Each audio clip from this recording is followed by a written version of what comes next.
Welcome to VDG Sports. I'm your host, Vince Douglas Gregory. MLB, you are like the smartest dumb person. I mean, with all of the data, with all of the analytics, with all of the innovation when it comes to cheating, when it comes to being ahead of everyone else, but not necessarily based off of skill, but based off of algorithms, based off of computer programming, based off of numbers and digits. And it just so happens humans are involved. It just so happened you gotta get a human to compute like a robot, get a human to be robotic, to get a human to take the input, process it, and come out with the same output that the science suggests. With all of this, with all of these smarts and smart people, riddle me this.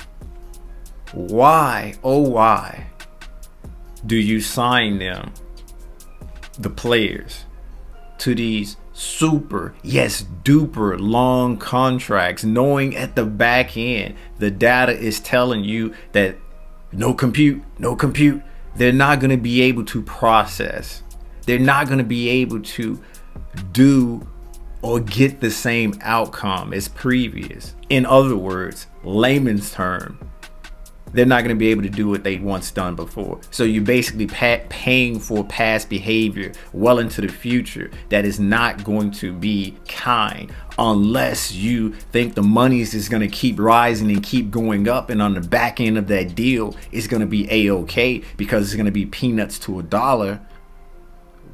However, if on the back end of that deal it's actually larger than the front end of the deal, but why would a player do that to begin with? Another riddle. The riddler might have to get involved with that one. I can't do it. But if that was the case, then it wouldn't make sense. But even then, that contract is over 10 years. What player, without the help of performance enhancement drugs, get super better towards the tail end of their career, keep growing, keep putting up crazy numbers and crazy stats towards the tail end of their career? Is this a revisit? Is this a back to the future kind of moment where we're going back to a certain era and then it's okay to get and hand out and extend and give these long contracts? And I can't fault the player.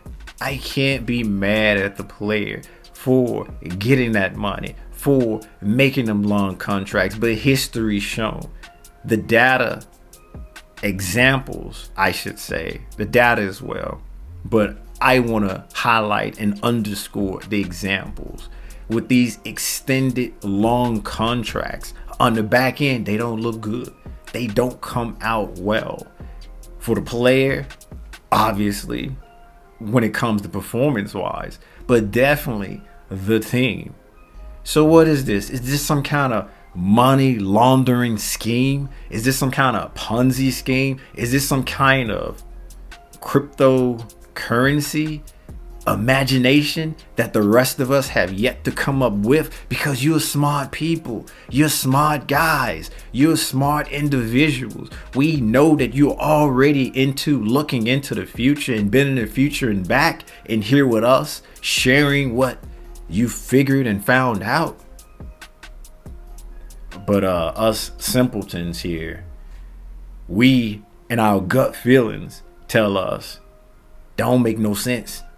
That's a bad idea. That's a bad idea. So what do you think? Baseball fan, fanatic, do you think that having these 10 plus year contracts is good for the team, good for the player? You don't care it's not your team, it's not your players, but if it becomes a trend or if it becomes the thing to do and an expectation, then it will be in a neighborhood near you. So go ahead and say what you gotta say. Do it.